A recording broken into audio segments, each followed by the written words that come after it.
Vascaíno do Cerrado. Fala galera vascaína, eu sou o Thiago Fontes, falo direto de Brasília, Distrito Federal, trazendo mais um vídeo para o canal. Vamos trazer informações sobre o Vasco da Gama para você.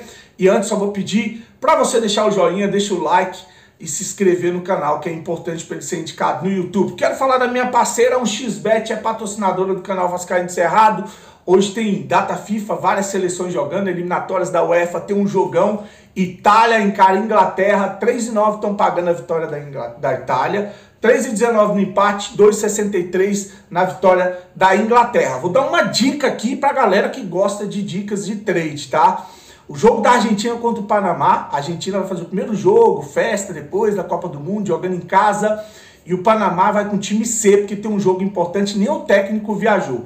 Para esse jogo, o Messi, se fizer um gol, completa 100 gols pela seleção da Argentina. Se fizer 2, eu acho que completa 800 gols na carreira. Então, com certeza, vão jogar para ele.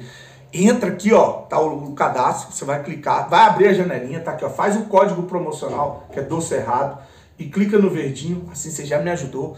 Quando você colocar o Pix lá, uma grana para você fazer uma aposta nesse jogo, o valor que você colocar, eles dobram em bônus para você, mas o importante é o valor que você colocou, vai lá e seleciona a opção que o Messi vai fazer um gol nessa partida ou mais de um gol nessa partida e pronto, tá a dica do canal aí, tá? A 1xBet é parceira do canal Vascaíno do Cerrado em 2023. Bom, o Vasco contratou 13 jogadores para a temporada 2023. Depois de 2 anos desastrosos do incompetente, do inútil, do presidente banana Jorge Salgado, todos nós sabemos que o trabalho ia começar do zero, né? Com a necessidade de montar um elenco inteiro ou um time titular inteiro, que eu acho que é o principal, é o time titular inteiro. Mas a gente sabe que a carência era total e a gente mandou, muita gente foi dispensada e a gente tinha que montar um elenco tá aí, né? A gente foi eliminado da Copa do Brasil e do Campeonato Carioca, porque ainda estamos em formação. O próprio Paulo Brax diz que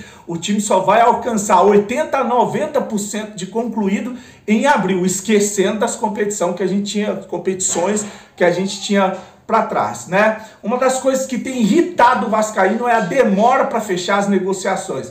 O John Wander, quando foi perguntado em uma coletiva sobre a contratação de um técnico, né, assim que ele veio para o Brasil, que fechou o negócio, né, ele respondeu que os executivos Luiz Melo e Paulo Brax tinham autonomia ou carta branca para contratar quem eles quisessem e que a 777 confiava nos profissionais que eles escolheram para gerir o Vasco. Mas vocês vão ver que não é bem assim.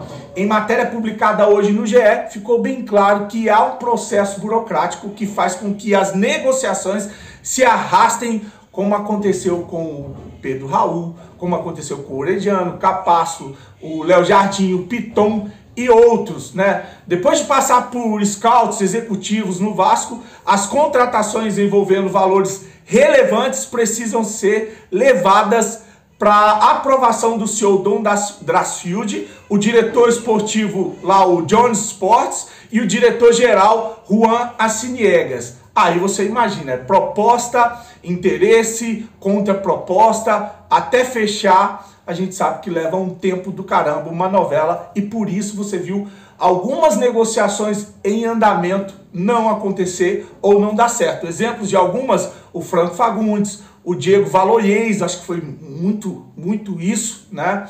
E outras negociações, tantas que a gente viu aí, que acabaram não sendo concluídas, né?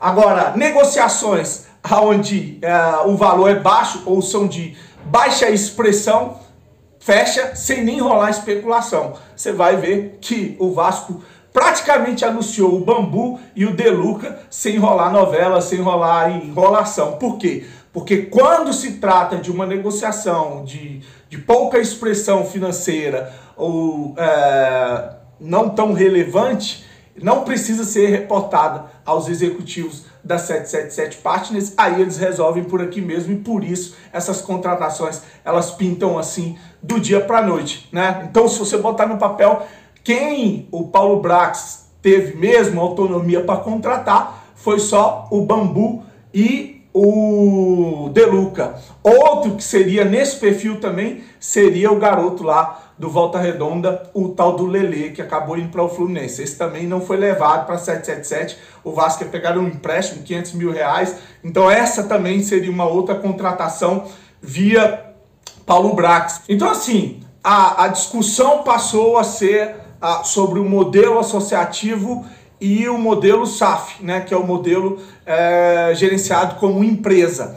O modelo associativo, ele era contestado por quê? Porque para fazer uma contratação bastava o sim ou uma canetada do presidente e pronto, o negócio estava fechado e muitas vezes trazendo prejuízo financeiro e desportivo para o clube, né? É claro, a gente tem a consciência que tinha que ser melhorado esse processo como associação. Agora, já que viramos empresa, a gente precisa melhorar esse processo como empresa também, porque as possibilidades ou as oportunidades ou as boas oportunidades de mercado, elas não vão ficar esperando esse trâmite todo, né? Eles não vão ficar esperando a aprovação, contraproposta, passar para o executivo, mandar para os Estados Unidos, dar o ok, voltar. Até lá, os clubes que são geridos como associação, o presidente já deu a canetada e já fechou o negócio, né? Então precisa ser melhorado, senão a gente vai ver toda boa, ou nem é boa a contratação, né? São contratações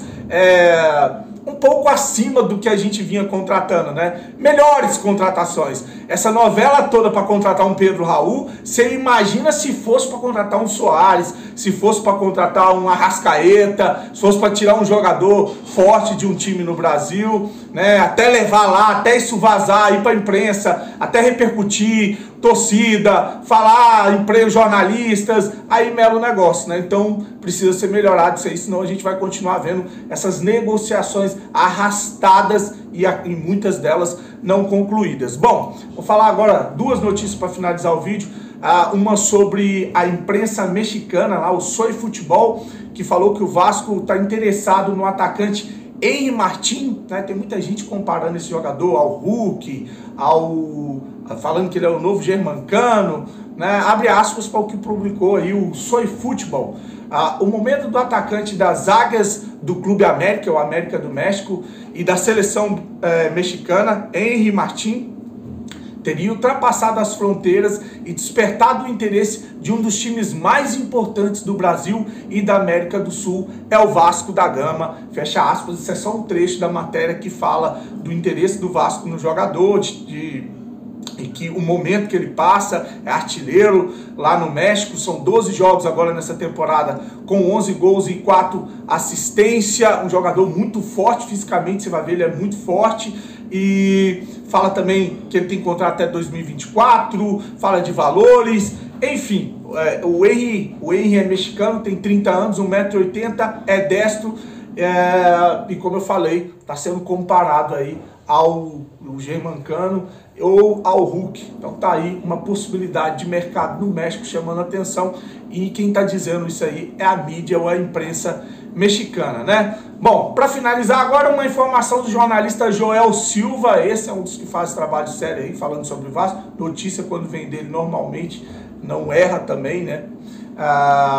O Vasco ofereceu 2 milhões de euros, cerca de 11,4 milhões de reais, ao Grêmio pelo atacante ou ponta esquerda, né, o Ferreirinha, de 25 anos. Mas o Grêmio, lá, o time de Porto Alegre, recusou a oferta do Vasco da Gama. O Vasco, que eu falei aqui, busca um atacante de lado de campo, né, um ponta esquerda, um volante, o volante já está fechado com o tal do Campuzano, um lateral esquerdo, um meia, um camisa 10 e um atacante para ser reserva do Pedro Raul. Para mim, teria que ser o contrário, né? Um atacante para ser titular ou para o Pedro Raul ter que brigar pela titularidade. Tá aí, curte o vídeo, compartilha, desejar para você um dia abençoado, grande abraço e com Deus, e saudações vascaínas.